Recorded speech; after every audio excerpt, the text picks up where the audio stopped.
All right, welcome back to the Mountain Morning Show, 7:49. You can see a beautiful shot there of the mountains. It's nice and colorful. Before long, it's going to be nothing but white.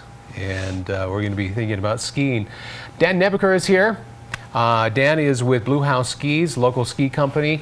Why wouldn't we have skis made right here in Salt Lake City, right? For our special conditions and all of the extreme conditions we can have. And the skiers, of course, as well, that are looking for a little specialty ski.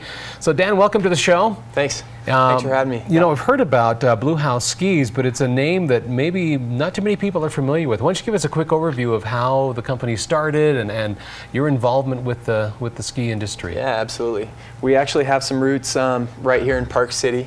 We've been around, we're going into our 5th season here, and the first year we started, we had some athletes out of Park City. One's named Dave Windsor, Ryan Weibel, some other local guys, John Kutcher, all local skiers here.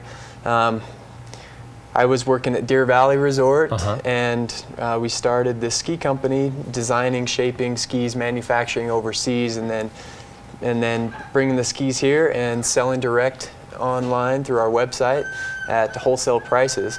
Okay. And we've really grown from there. That was 4 years ago. Going into our 5th season, we've expanded from 2 models up to we have 11 models now. Wow. in over 3 or 4 sizes per model, just it's grown little by little.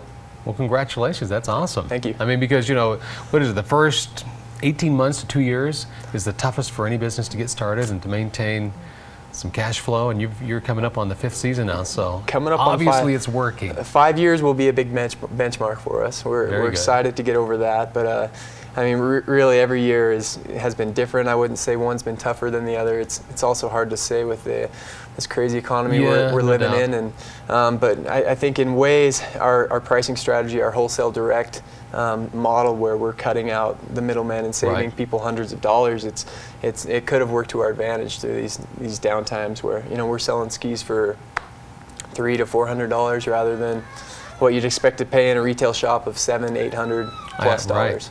I saw some of the new Vocals and the K2s this year, and the new ones are retailing. The Vocals are $900, $800, and the K2s are $1,100, which they don't have any more technology than what you're offering. So let's talk about some of that. I mean, some of the things that make skis work well. Obviously, you're looking at the dynamics of a ski, and that usually is contributed by the core material, the shape of the ski, and exactly what you want to use it for. So let's start with the ski you have there. Sure. Yeah, this is called the Precinct. It's our model made 100% here in the USA. We make them down in Salt Lake City. You could see the kind of the Salt Lake skyline graphic here on this ski in my left hand. So yeah, Dane, like you said, ski construction, there's really 3 components of it, or 3 elements of ski construction and design, and that's 1, the shape, 2, the flex, 3, the graphics. And so what we typically do is, we look for niches in the ski industry where there's kind of a void of space, where there's not a shape exactly, right there, and think, hey, well, this would be a fun shape to ski on. Let's go ahead and make a prototype and bang out the dimensions, and then we start tweaking the flex, making it, what we use in this ski, we use a poplar core, and poplar's a great lightweight wood. It's durable, it's strong. It also grows quicker than some of the other woods, and a little bit less expensive because of that. So what we'll do is, to manipulate the flex of the ski, we can alter the thickness of the core from tip all the way throughout the waist of the ski and then back to the tail. So profiling the core just a few millimeters in either direction, thinner or thicker, is going to produce a significant impact on the flex of the ski. Let's talk about the shape of the ski. We were talking earlier about rocker versus no rocker. You've got full camber on that ski. Why don't you go give them a side shot and you can see the camber on that ski. Explain the shape philosophy that you're using with this ski. So this is what Dane's referring to as this gap you see between the skis. This indicates the camber underfoot. And then up here in the nose, if you kind of screen up here, you'll see the ski actually starts to lift back down here where my fingers are. So not a whole ton of rocker on this ski. That's about 30 centimeters from the actual nose. You've got a little bit of a tip rocker, which is kind of the buzz right now. Yeah, absolutely. With a complex or combination rocker camber in the ski. So what the rocker in the tip allows a skier to do is it's going to drive the ski to the top of deep soft snow without the skier having to lean back, jeopardizes aggressive forward position, get in the back seat. Those skis will actually plane to the top of the snow like a boat would on water, and just effortlessly float the skier. It's more of a glide than a porpoise in the motion. Now the side cut on this isn't as aggressive, so obviously this is going to be a little bit more of a big mountain. Yeah, exactly. A little deeper snow, backcountry kind of ski. It's a fast ski. It wants to take wide GS turns. Okay. Yeah, it's got over about a 27-meter turning radius. Okay, which is common for that size ski. Sure. Yeah. All right, let's transition into the Maestro here.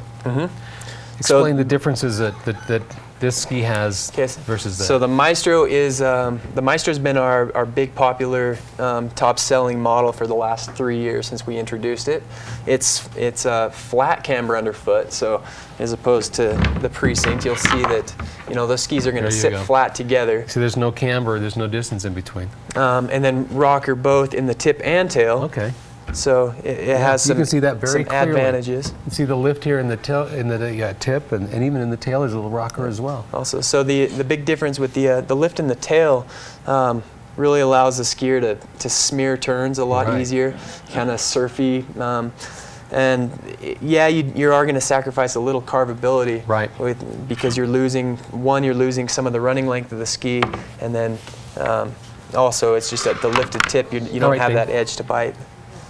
All right, well, Dan, you mentioned that you're selling these direct. Why don't you give us, if somebody's saying, that's pretty cool, and it's great that they're here in Utah, how can somebody find out more about the skis? Where can we send them to get a hold of these skis before the season? BluehouseSkis.com. Okay.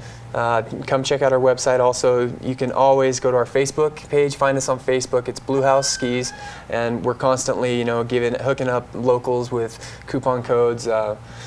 Interestingly, we offered, and congrats to a guy named Kurt Hamill here from Park City, who yesterday on Facebook we offered him a pair of skis for the first delivery to Durango, Colorado. So he's running some skis down to Colorado for us, and winning a free pair of skis. All right, so get online, check it out, and you're going to want to get a hold of some Bluehouse skis, definitely. Dan, thanks for coming in, man. This is awesome. Thanks a lot. I obviously realize that I need a couple more pair of skis in my quiver this season as well. Listen, we're coming up on the end of our first hour of the Mountain Morning Show, and what a great place to end this hour then with skis in hand, right? We're going to be coming right back with hour number 2 of the Mountain Morning Show coming up here in just a little bit. We'll be right back. Stay right there.